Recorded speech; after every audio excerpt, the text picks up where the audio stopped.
காலம் முன்னேறிவிட்டது என்பது நாம் பேசி செழித்த வாக்கியம்.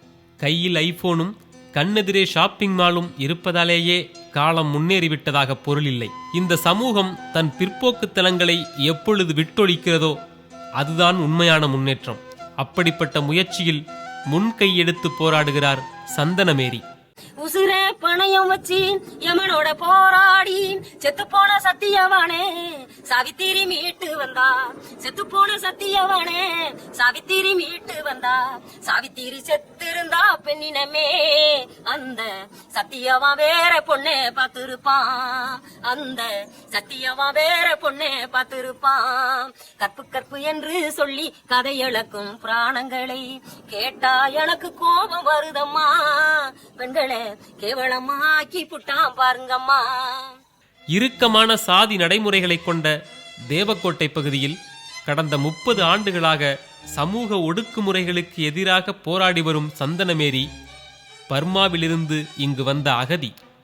3ஆம் வகுப்பு மட்டுமே படித்த இவர் இன்று உழைக்கும் பெண்கள் இயக்கம் என்ற அமைப்பையே கட்டி எழுப்பியிருக்கிறார். பெண்களை வீடு வீடா போய் எந்த பெண்களும் போராட்டத்துக்கு வரமாட்டாங்க. மற்ற சாதி பெண்கள்லாம் நான் கூப்பிடும்போது அந்த ஆண்கள்லாம் சொல்லுவாங்க, வீட்டில் இருக்கிறவங்க அந்த அம்மா வந்து கூப்பிட்றாங்க, நம்ம ரோட்டுக்காக எந்திரிங்க எல்லாரும் போங்கன்னு சொல்லுவாங்க. பொதுவான சாதி ஒடுக்குமுறைகள் இருக்குல்ல, பாதை அடைப்பு போராட்டங்களில், பாதையை எடுக்கிறதுக்கான போராட்டங்களில் நம்ம பெண்களும் இந்த பெண்கள் அமைப்பும் போய் நிற்கிது. அதை வந்து பெரிய போலீஸ் குவிப்பில் வந்து அந்த பாதையை அடைப்பை எடுக்கிறோம். தலித் மக்கள் போகக்கூடிய பாதையை தொண்டி பகுதியில். சூராணம் என்பது இவர் பிறந்த ஊர். ஓரிக்கோட்டை என்பது இவர் திருமணமாகி வந்த ஊர். 2 ஊர்களிலும் இளம் வயதிலேயே இவர் எதிர்கொண்ட சாதிய கொடுமைகள் மிக அதிர்ச்சியானவை. தெருவுக்குள்ள சேலையை மேலே போட்டுக்கிட்டு அப்போலாம் சட்டை ஓட மாட்டாங்க. அப்போ உள்ள பெரிய கிளவியை சொன்னது எனக்கு, இடுப்பில் சுற்றிக்கிட்டு தான் தெருவுக்குள்ளே போகணும், மாறாப்பு சேலை போட்டுக்கிட்டு போகக்கூடாது. அன்னைக்கு வந்து எங்கள் குடும்பம் வந்து ஒரு குடும்பம்னு சொல்லிட்டு வச்சுருப்பாங்க. இந்த குடும்பம்னா இங்கே செத்த உடனே இங்கே கேதம் சொல்லி போகணும். ஆம்பளையை வந்து ஒரு தலைமை வந்து சொல்லுவார், இவங்கெல்லாம் கேதம் சொல்லி ஊர்களுக்கு போகணும், அவங்க சொந்தக்கார ஊர்களுக்கு. அங்கே வந்து காசு கொடுப்பாங்க, இவங்க சம்பளம் கொடுக்க மாட்டாங்க. பொம்பளையை பூரா அங்கே நிற்கணும், செத்தன்னைக்கு ஆம்பளையை பூரா அங்கே நிற்கணும்.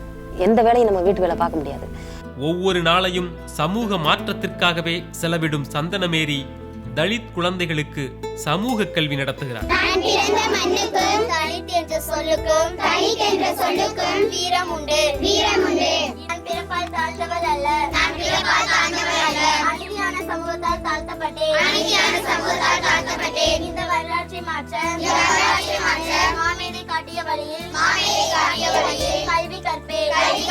இந்திய மக்கள் முன்னணி என்ற மார்க்சிஸ்ட் லெனினிஸ்ட் அமைப்பில் சேர்ந்து பணியாற்றிய இவர் கடந்த 10 ஆண்டுகளாக தானே தலைமையேற்று உழைக்கும் பெண்கள் இயக்கம் நடத்துகிறார்.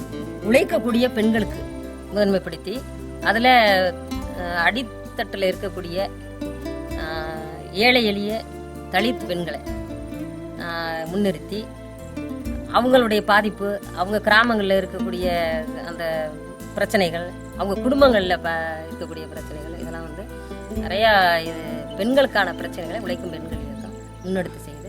பெண்ணுங்கிற ஒரு காரணம் இன்னைக்கு வரையிலும் சித்திரவதை கொடுமைகளோடு இருக்குது.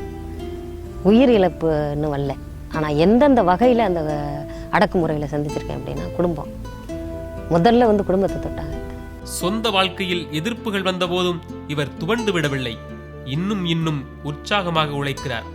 ஏனெனில் சுயநலமற்ற வாழ்க்கையில் தியாகம் என்பது மகத்தான மகிழ்ச்சி. மகிழ்ச்சி என்பது போராட்டம்.